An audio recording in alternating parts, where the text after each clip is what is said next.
তুই এই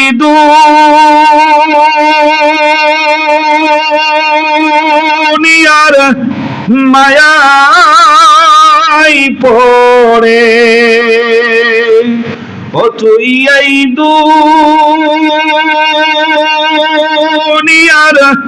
মায়াই পড়ে করলি কত বাহানা, এ যে নয় তোর আসল বাড়ি, কবর যে তোর আসল ঠিকানা, এ যে নয় তোর আসল বাড়ি, কবর যে তোর আসল ঠিকানা। ও তোর জজ ব্যারিস্টার উকিল মুক্তার, ও তোর জজ ব্যারিস্টার উকিল মুক্তার, সেই দিনে কেউ থাকবে না যে নামেতে ডাকতো তোমায়, সেই নামে আর কেউ ডাকবে না, যে নামেতে ডাকতো তোমায়, সেই নামে আর কেউ ডাকবে না। ঠিক কিনা? প্রিয় ভাইরা, আপনার নাম আমার নাম মাওলানা আসলাম উদ্দিন জিহাদি। আমি যখন মারা যাব তখন আপনারা বলবেন, প্রচার করবেন, মাইকে বলে দাও আসলাম উদ্দিন জিহাদি ইন্তেকাল করেছে। এখন আমার নাম ধরে আর কেউ ডাকবে না, বলবে আসলাম উদ্দিন জিহাদির লাশ। ঠিক কিনা? রিটায়ার্ড পারসন, রিটায়ার্ড সেনাবাহিনীর সেনা কর্মকর্তা আমাদের প্রিয় একান্ত ভাই সানোয়ার হোসেন মৃত্যুবরণ করলেন। আমরা মাইকে এলান দিয়েছি কি সানোয়ার ভাই ইন্তেকাল করেছে, মানে সানোয়ার ভাই পৃথিবীতে আর নাই। যেটা আছে এটার নাম কি? লাশ। এটার নাম যে নামেতে ডাকতো তোমায়, সেই নামে আর কেউ ডাকবে না। লাশটাকে আর সানোয়ার বলে কেউ ডাকবে না, সবাই বলবে সানোয়ার নাই, যেটা আছে এটা তার লাশ। আল্লাহ রাব্বুল আলামিন বলেন, এই লাশগুলো কবরের ভিতরে কতগুলি মানুষ দাফন করেছো, तमाम পৃথিবীর কবরগুলোতে কত মানুষ দাফন হয়েছে, একটার পর একটা দাফন করা হয়েছে। একটা কবর একটা কবরস্থান মাটি দেওয়ার পর কবর দেওয়ার আর কোনো জায়গা নাই। যখন কবর দেওয়ার আর কোনো জায়গা থাকে না, তখন মানুষেরা কবরস্থানের উপরে আবার নতুন করে মাটি চাপা দেয়, আবার নতুন করে মাটি চাপা দিয়ে সবগুলি উলট পালট করে আবার নতুন করে কবর দেওয়ার ব্যবস্থা করে নেয়। জায়গা যখন কম হয়ে যায়, পুরাতন কবরগুলো ভেঙে দিয়ে নতুন কবর দেওয়ার আবার সুযোগ করে দেয়। আল্লাহ রাব্বুল আলামিন বলেন, একটার পর একটা কবর দিয়েছে। আল্লাহ রাব্বুল আলামিন বলেন, আল্লাহুল্লাযী আরসালার রিয়াহা ফাতুসিরু সাহাবান ফাসুকনাহু ইলা বালাদিন মাইয়িতিন ফাআহইয়ানা বিহিল الأرض بعد موتها وكذلك النشور।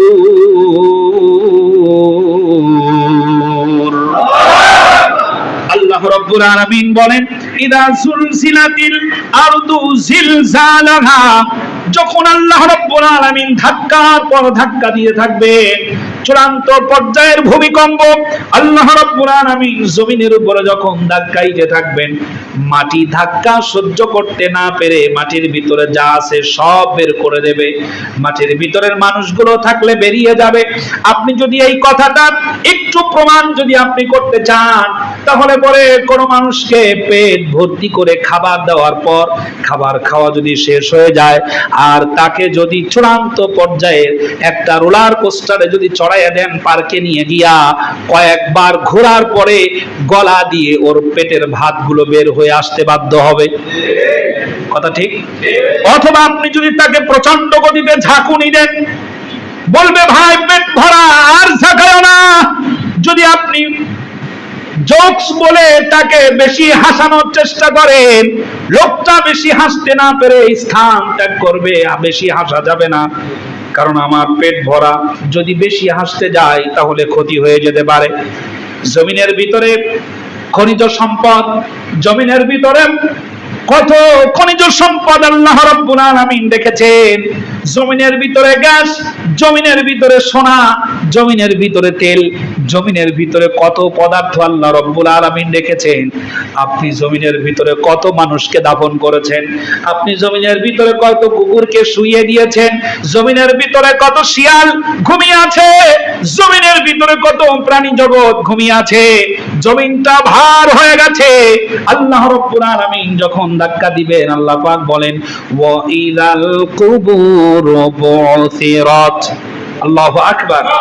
আল্লাহ রাব্বুল আলামিন বলেন কবরগুলোর দরজা খুলে দেওয়া হবে, কবরগুলো এমন ভাবে উন্মুক্ত করে দেওয়া হবে, কবরের ভিতর থেকে সব মানুষেরা উপস্থিত, সব মানুষেরা বেরিয়ে যাবে। আল্লাহ রাব্বুল আলামিন বলেন কেমন ভাবে বেরোবে, একটু মাথার ভিতরে চিন্তাটা ঢুকাও। বৃষ্টির সময় যখন হয় তখন মানুষের ঘরের দুয়ার ভিতর থেকে অথবা উঁচু জায়গাগুলো থেকে ওই পোকার দল সন্ধ্যার সময় লাইন ধরে বের হয়, দেখছেন না? সন্ধ্যার সময় ওই পোকার দল বের হয়, দেখছেন? বৃষ্টির সময় একটা গর্তের ভেতর থেকে ওই পোকার দলেরা যেইভাবে বেরিয়ে যায়, আল্লাহ রাব্বুল আলামিন বলেন কান্নাহুম জারাদুম মুনতাশির। আল্লাহু আকবার। আল্লাহ রাব্বুল আলামিন বলেন ওয়াইদাল কুবুরু বুসিরাত আলিমাত নাফসুম মা কদ্দামাত ওয়া আখখারাত। কবরগুলোর দরজা যখন খুলে দেওয়া হবে, কান্নাহুম জারাদুম মুনতাশির, কবরের ভিতর থেকে তুমি দেখতে পাবে মানুষেরা ওই পোকার মতো লাইন দিয়ে বেরিয়ে যাচ্ছে। আল্লাহু আকবার কাবীরা। এমন একটা দৃশ্য তুমি দেখবে, কবরের ভেতর থেকে ওই পোকা যে ওভাবে লাইন দিয়ে বেরিয়ে যায়। তোমরা যে কবরগুলো বানিয়েছো, কবরের ভেতর থেকে দেখবে ওই পোকার মতো মানুষ বেরোচ্ছে। আল্লাহ রাব্বুল আলামিন বলেন ওয়া আখরাজাতিল আরদু আসকালাহা ওয়া ক্বালাল ইনসানু মা লাহা। জোরে বলেন আল্লাহু আকবার। আল্লাহ রাব্বুল আলামিন বলেন মরা মানুষ, জিন্দা মানুষ, মানুষ সমস্ত মানুষেরা মাটির ভেতর থেকে এক এক করে যখন বেরিয়ে যাবে, সব মানুষ বের হয়ে যাবে, প্রাণী জগৎ বেরিয়ে যাবে। মানুষেরা আশ্চর্য হয়ে বলতে থাকবে ওয়াকালাল ইনসানু মা লাহা, এই কবরের কি হয়েছে, মাটির কি হয়েছে। মাটির ভিতরে কোনো কিছু পুঁতে রাখলে সেটা থেকে যেত, এখন একটা এমন অবস্থা হয়ে গেছে মাটির ভিতরে কিছু দিলে মাটি রাখে না, মাটি সব বের করে দেয়। কবি বলেন ভিন্ন এক রূপে দেহে জমিন বদলে দেয়া হবে, চাদরের মতো জমিনকে বিছিয়ে দেয়া হবে। ভিন্ন এক রূপেতে জমিন বদলে দেয়া হবে, চাদরের মতো জমিনকে বিছিয়ে দেয়া হবে। আল্লাহু আকবার। আপনি যখন শীতকালে, শীতের সময়, শীতের সিজনে চাদর অথবা আপনার পশমি যে শীত বস্ত্রটি পরিধান করেন, পরিধান করার আগে এটাকে ঝাড়া দেন নাকি দেন না? চাদরের দুই মাথা ধরে এরকম ঝাড়া দেন না? ঝাড়া দেন। যদি এর সাথে কোনো ময়লা থাকে, এর সাথে কোনো পিঁপড়া থাকে, এর সাথে যদি কোনো তেলাপোকা থাকে, ওই পোকা থাকে, যদি কোনো রকম ওই ভাঁজের মধ্যে কাপড়ের ভিতরে গিয়ে থাকে, আপনি এত জোরে ঝাড়া দেন, একবার নয়, মাসনুন নিয়ম হলো কমপক্ষে কয়বার? তিনবার ঝাড়া দেন। তিনবার যখন কাপড়টা ঝাড়া দেন, তখন এই কাপড়ের সাথে লেগে থাকা তেলাপোকা আর থাকতে পারে না, ছিটকে পড়ে যায়। পড়ে যায় না? ছিটকে পড়ে যায়। জমিনের কোণ ধরে আল্লাহ রাব্বুল আলামিন মহাপরাক্রমশালী আল্লাহ পাক এমন ভাবে ঝাড়া দিবেন, জমিনের ভিতরে যা আছে সব তেলাপোকার মতো ছিটকে পড়ে যাবে, জমিন পাতলা হয়ে যাবে। আল্লাহু আকবার। মানুষের পায়ের নিচে স্বর্ণ খচিত সোনা দানা, টাকা পয়সা যা কিছু আছে সব মানুষের পায়ের নিচে গড়াগড়ি খাবে। সোনা রূপা গুলো মানুষের পায়ের নিচে গড়াগড়ি খাবে। এই গড়াগড়ি গুলো খাওয়া দেখে মানুষরা একে অপরের সাথে বলা বলি করবে, এটা তো সেই সম্পদ, যেই সম্পদ কুক্ষিগত করার জন্য আমরা আমাদের সমস্ত পাওয়ারগুলোর অপব্যবহার করেছিলাম। এটা তো সেই সম্পদ, সেই টাকা পয়সা, সেই স্বর্ণের বার, আর সেই অর্থ, যে অর্থগুলি আমরা পাচার করে সুইস ব্যাংকে জায়গা করে দিয়েছিলাম। এটা তো সেই টাকা, যে টাকার জন্য আমি মানুষ মেরেছি, যে অর্থ সম্পদের জন্য আমি মানুষকে হত্যা করেছি, যে অর্থ সম্পদের জন্য স্বামীকে ধরে নিয়ে গিয়ে স্ত্রীকে বলেছে যে আপনি যদি এত লক্ষ টাকা দিতে পারেন তাহলে আপনার স্বামীকে ছাড়বো, আর যদি দিতে না পারেন তাহলে আমাদের হাতে লাইন আছে অনেকগুলো, আমরা এটাকে এনকাউন্টার করে দেব, মেরে ফেলবো, ক্রস ফায়ার দিয়ে দেব। সন্ত্রাসী মাদক মামলা দিয়া মানুষের কাছ থেকে লক্ষ লক্ষ টাকা আত্মসাৎ করেছে ওসি বিপ্লব কুমার আর এই ভাতের হোটেলের ফকিন্নির বাচ্চা হারুন। ভাতের হোটেলের হারুন নাম শুনছেন না? ওরে এখন ভাতের হোটেলেও কেউ রাখবে না। ও যদি কোনো জায়গায় গিয়ে দেখে যে ভাই আমি কিচ্ছু করবো না, খালি তোদের প্লেট ধুইয়া দেবো, আমারে রাখ, ওরে দেখার সাথে সাথে আগে উত্তম মাধ্যম দিয়া ওরে আপ্যায়ন করবে, তুই আগে খা জনমের মতো। আশ্চর্য ব্যাপার, স্বামীকে ধরে নিয়ে স্ত্রীকে বলছে, প্রথম প্রস্তাব, আমার সাথে তোমার রাত কাটাতে হবে। দ্বিতীয় প্রস্তাব হলো, তোমাকে এত লক্ষ টাকা দিতে হবে, যদি দিতে পারো তাহলে তোমার স্বামীকে ছেড়ে দেব, আর যদি দিতে না পারো তাহলে তোমার স্বামীকে আমরা মেরে দেব। অর্থ সম্পদ কামানোর জন্য যা খুশি তাই করেছে, ক্ষমতার অপব্যবহার করেছে। এদের উত্তরসূরি কিন্তু পুলিশ বাহিনীর মধ্যে এখনো আছে, এদের সোলজার এখনো কিন্তু আছে, এদের স্পাই এখনো আছে, যাদের চরিত্র এখনো ভালো হয় নাই। কারা? তাদের অবস্থাটা হলো এমন, পুলিশের সামনে যদি আপনি বলেন যে স্যার, সম্মানের সাথেই যদি বলেন আপনি যেটা করছেন এটা ঠিক হচ্ছে না, এটা অন্যায় হচ্ছে, প্রকাশ্য দেখা যাচ্ছে এটা অন্যায় হচ্ছে, যেই পুলিশ অন্যায়টাকে স্বীকার না করে বলে তুই আমারে আইন শিখাস, তাহলে বুঝে নিবেন এটাই হলো সেই অজাতের বিচি। দেরি করা যাবে না, ওখানেই ধরে তার উত্তম মাধ্যম দিয়ে দিবেন। তার কারণ তোমাদেরকে বলছি, যদি জনগণের পক্ষে, জনগণের জন্য যদি কাজ করতে না পারো, প্রধান উপদেষ্টা ডক্টর ইউনূস তোমাকে চাকরিতে রাখলেও স্বেচ্ছায় পদত্যাগ করে বাড়ি গিয়ে মোষ পালো, তাহলে অন্তত সম্মান বেঁচে যাবে। এই পাস করা পুলিশ অফিসার গ্রাজুয়েট ছাত্রকে যখন বলে তুমি আমার আইন শিখাও, বুঝে নিবেন এরা আইনের রক্ষক না, এরা জালিম সরকারের পাঁচাটা দালাল ছিল। এরা এখনো আছে না নাই? আল্লাহ রাব্বুল আলামিন চিন্তা জাগিয়ে দিচ্ছেন, এই সম্পদ অর্জন করার জন্য কত মানুষকে রিমান্ডে নিয়েছো, কত মানুষকে অত্যাচার করেছো, আসামি পাও নাই বলে ছোট ভাইকে ধরে এনে বাবা মাকে একটা কঠিন অবস্থার মধ্যে ফেলে দিয়েছো। আল্লাহ রাব্বুল আলামিন বলেন এটার নাম হলো জুলুম। অন্যায় করেছে একজন আর শাস্তি পেতে হয় আরেকজন। অন্যায় করেছি আমি, শাস্তি যদি আমার ছেলে পায়, তাহলে আল্লাহ রাব্বুল আলামিন বলেন এটার নাম হলো জুলুম, এটার নাম হলো অত্যাচার। আমি শুধুমাত্র ন্যায়ের পক্ষে কথা বলিব না। আমার মসজিদের সামনে প্রেসের গাড়িতে করে এসে ডিবির ভাইরা দাঁড়িয়ে থাকে, অথচ আমাদের দেশে কত চোর চিটার বাটপার রাস্তা দিয়ে ঘুরে বেড়ায়, ওই প্রশাসনের লোকেরা তাদেরকেই স্যালুট করতে বাধ্য হয়, ঠিক না? চোররে করে স্যালুট। এই যে কালামানিক যেটা ধরা পড়ছে, বিচারপতি শামসুদ্দিন মানিক, বিচারপতি শামসুদ্দিন মানিক।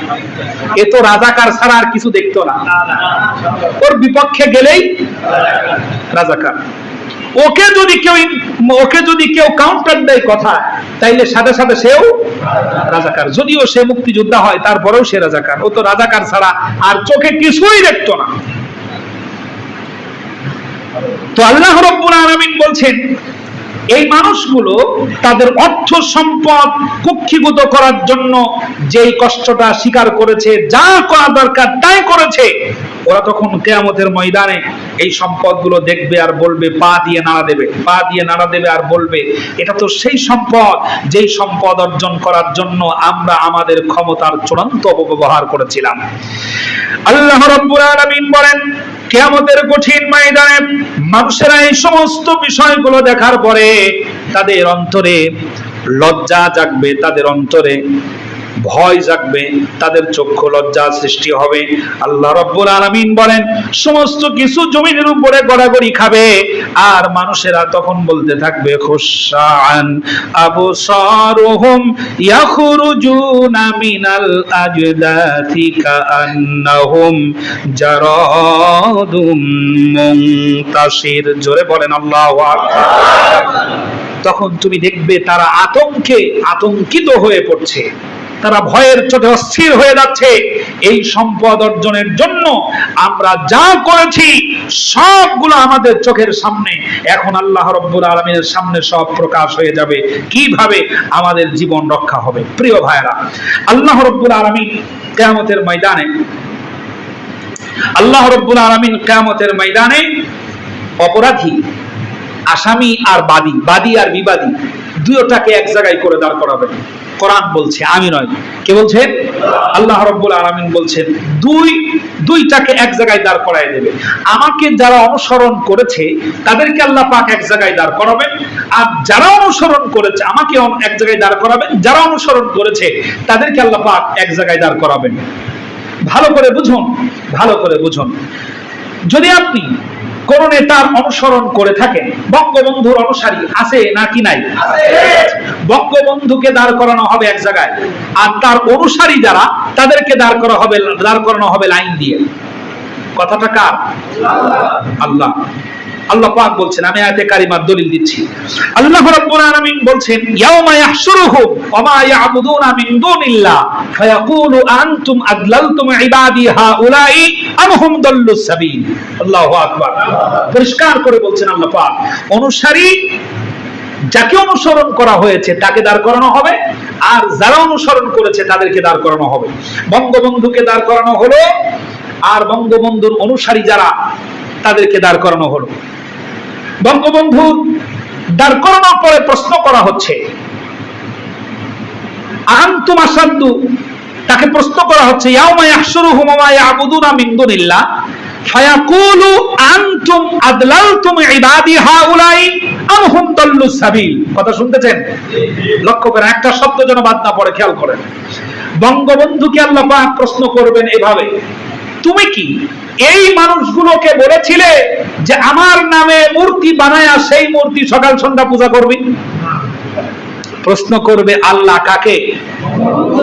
যাকে অনুসরণ করা হয়েছে তাকে প্রশ্ন করা হবে, তুমি কি বলেছিলে যে আমার নামে মূর্তি বানায়া 400 কোটি টাকা দিয়ে, কত টাকা? 400 কোটি টাকা, 400 কোটি টাকার মূর্তি বানায়া এই মূর্তি রাষ্ট্রীয় মর্যাদা দিয়ে তাকে সম্মান করতে হবে, ফুলের মালা দিতে হবে, এই শিরকের কাজটা করতে হবে, তুমি কি এদেরকে বলেছিলে? তখন বঙ্গবন্ধু উত্তর দিয়ে বলবে, ক্বালু সুবহানাকা, আল্লাহ আমি আপনার পবিত্রতা বর্ণনা করছি, আমি এদেরকে এই সমস্ত কথা একটাও বলি নাই। মিথ্যা প্রমাণ করে দেবে। কোরআন বলছে, সেদিন বাঁচার চোটে বা নিজেকে আত্মরক্ষা করার জন্য কে সন্তান আর কে স্ত্রী আর কে দলীয় লোক ভুলে যাবে, কেউ কারোর কথা মনে রাখবে না। আরে দলীয় লোক তো মনে রাখবেই না। যদি মনেই রাখতো, আপনি যদি মনে করতো, তাহলে আল্লাহর কসম বাংলাদেশ জামাত ইসলামীর এতগুলো মানুষকে হত্যা করেছেন, ফাঁসির কাস্টে ঝুলিয়েছেন, খুন করেছেন, গুম করেছেন, দাড়িওয়ালা টুপিওয়ালারা একটাও পালাই নাই জীবনের ভয়ে। আর আপনাদেরকে তিনি এতই ভালোবাসে নিজের জীবন নিয়ে আগে পালাইছেন এটা করবি থুইয়া। এরা যদি দুনিয়ায় এটা করে পরকালে কি পরিচয় দেবে? দেবে? আল্লাহ পাক বলেন ইয়াউমা ইয়াফিরুল মারউ মিন আখিহি ওয়া উম্মিহি ওয়া আবিহি ওয়া সাহিবাতিহি ওয়া বানি লিকুল্লি ইমরিইম মিনহুম ইয়াউমা ইদিন শানুন ইউগনি। আল্লাহু আকবার। আপনার পরিচিত মানুষগুলোর কথা আল্লাহ পাক এখানে তুলে ধরেছেন। ভাই, স্ত্রী, সন্তান, দলীয় লোক, বন্ধু বান্ধব, আত্মীয় স্বজন, কেউ আপনার আমার পরিচয় দেবে না। সবাই ভাববে হাইহাতা লিমা তুআদুন, ইয়া নাফসি ইয়া নাফসি। সবাই বলতে থাকবে, চিন্তা করবে আজকে আমার কি হবে, আজকে আমার কি হবে, আজকে আমার কি হবে। পৃথিবীর কোন মা দাঁড়িয়ে যখন চিন্তা করবে আমার কি হবে, পৃথিবীর কোন পিতা দাঁড়িয়ে যখন চিন্তা করবে আমার কি হবে, একজন সন্তান মনে মনে ভাববে আমার তো কিছুই নাই, জাহান্নামে যাওয়া ছাড়া আর কোনো রাস্তা নাই, আর কোনো উপায় নাই। জাহান্নাম থেকে বাঁচতে হলে আমার সামান্য কিছু নেকির প্রয়োজন। তার আত্মীয় স্বজনের কাছে গিয়ে চাইবে আর বলবে ভাই আজকে মহা বিপদে পড়েছি, দয়া করে তুমি আমারে সাহায্য করো, আমারে বাঁচাও। বলবে তুমি কে? আমি তোমার কলিজার টুকরার সন্তান। মা উত্তর দিয়ে বলবে অসম্ভব, পৃথিবীর বুকে আমি কোনোদিন বিবাহ করি নাই, আমার কোনো সন্তান হওয়ার প্রশ্নই ওঠে না। তুমি আমার কেউ নও, তুমি আমার এখান থেকে দূর হয়ে যাও, দূরে সরে যাও, সরো সরো আমার সামনে থেকে সরে যাও। তিনি তাকে ধাক্কায় ফিরাইয়া দিবেন দুইটা কারণে।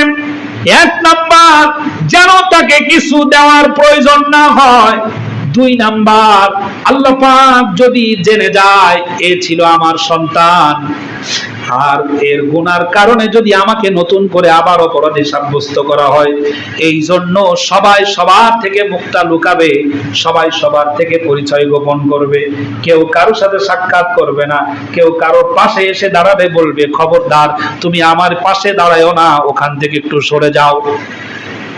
পৃথিবীর ভিতরে যদি কোনো নির্দিষ্ট চোর থাকে, চোরের সাথে আপনি বসে চা খাবেন না, আপনি দোকানে চোরের সাথে বসে চা খাবেন না।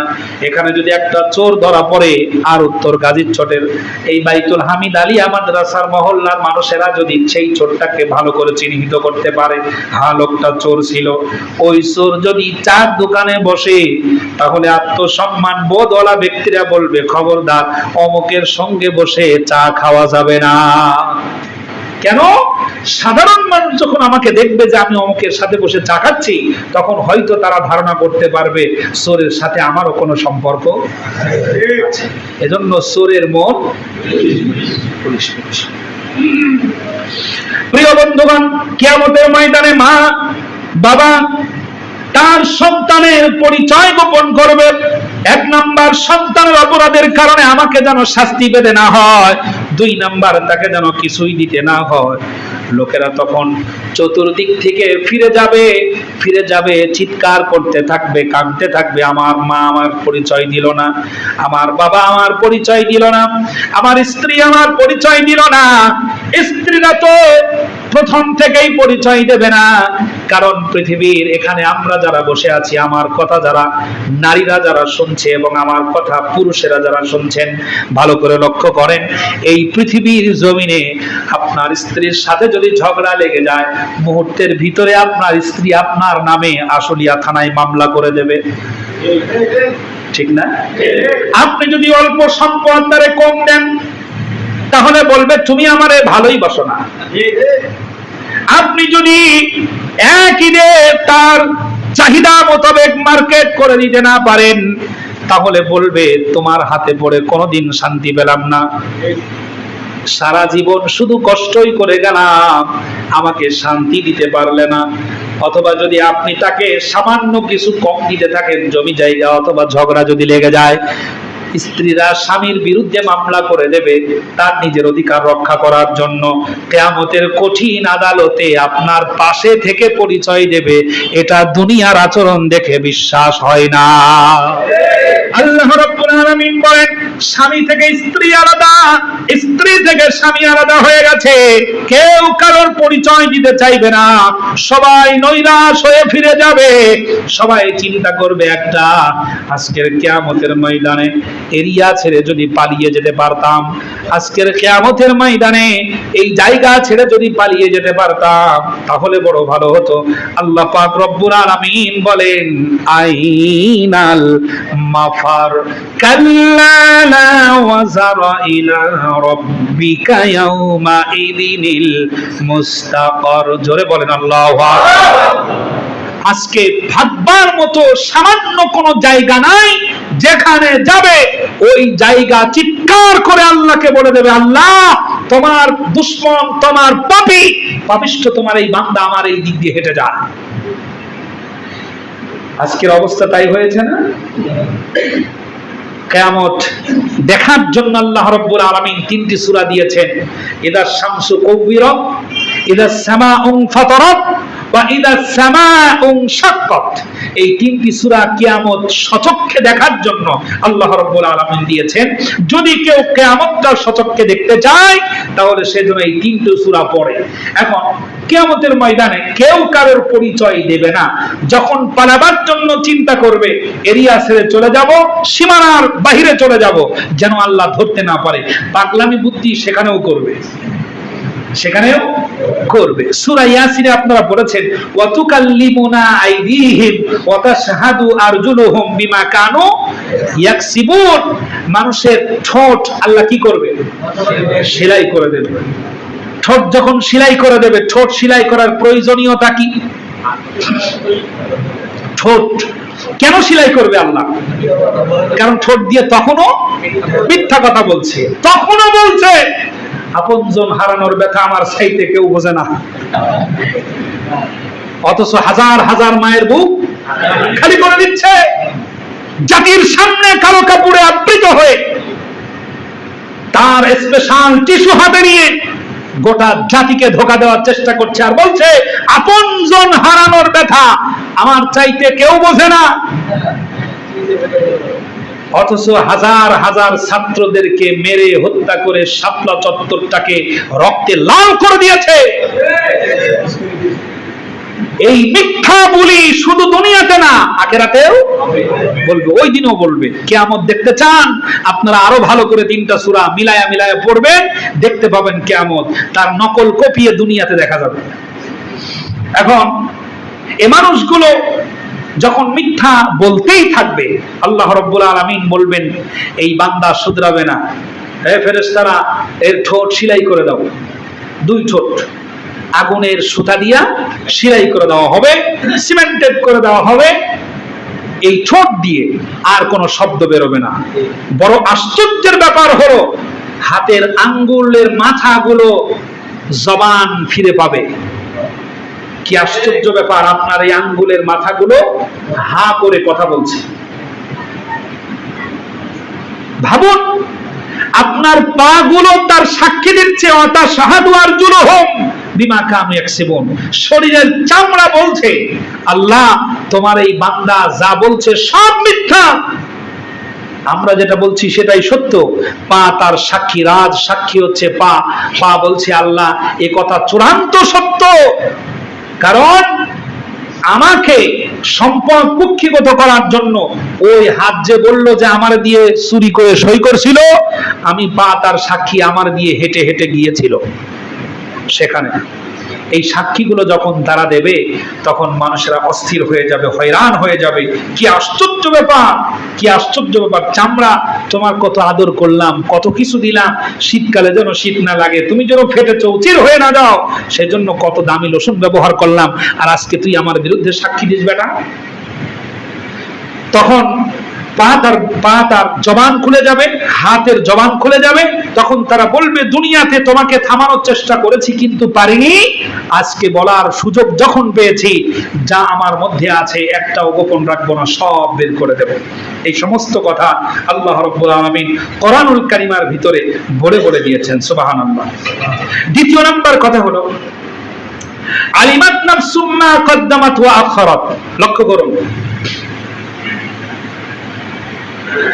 কিয়ামতে আল্লাহ পাক বলছেন আলিমাত নাফসুম মা কদ্দামাত ওয়া আখারাত বিআই দামবিন কুতিলাত। আল্লাহ রাব্বুল আলামিন তাদেরকে বের করবেন মাটি থেকে যাদেরকে হত্যা করা হয়েছে। লক্ষ্য করেন, আমার দিকে তাকান, যাদেরকে হত্যা করা হয়েছে তাদেরকে মাটি থেকে আল্লাহ কি করবেন? বের করবেন। বের করার পর কথার গুরুত্বটা বোঝেন। আলিমাত নাফসুম মা কদ্দামাত ওয়া আখারাত বিআইয়ি দামবিন কুতিলাত। আল্লাহ রাব্বুল আলামিন ওয়া ইদাল মাউউদাতু সুইলাত, প্রশ্ন করবেন আল্লাহ পাক, তাকে প্রশ্ন করবেন যাকে মারা হয়েছে, যাকে মারা হয়েছে। এখানে দুইটা জিনিস ওজন খেয়াল করেন, শিক্ষিত ভাইয়েরা খুব ভালো করে লক্ষ্য করেন। একজন মেরেছে আর একজন মার খেয়েছে, তো যাকে মারা হয়েছে সেও হাজির, যে মেরেছে সেও হাজির। বিচারক এই দুইজনকে সামনে নিয়ে যদি বলে, যে মেরেছে তাকে যদি বলে, যাই বলো তো তুমি ওকে কেন মারছো, কি কারণে মারলে, একে তুমি এর গায়ে হাত তুললে কেন, এই কথা যদি বলে, তাহলে বোঝা যাবে যে বিচারক উভয়টা, বিচারক যিনি মারছেন তারটাও দেখতে চায় আর যে মার খেয়েছে তারটাও দেখতে চায়, সমান করে একটা ফাইসালা সে করতে চায়। এই জন্য জিজ্ঞেস করছে তুমি কেন মারছো। আর যদি যে মারছে সেই লোকটা যদি প্রকৃতই খারাপ হয়, আসলেই যদি মানে বদমাশ হয়, তাহলে পরে বিচারক তাকে যদি চেনে এবং ভালো করে জানে, তাহলে তাকে জিজ্ঞেস করবে না তুমি কেন মারছো, বরং বিচারক জানে যে এ মারারি লোক।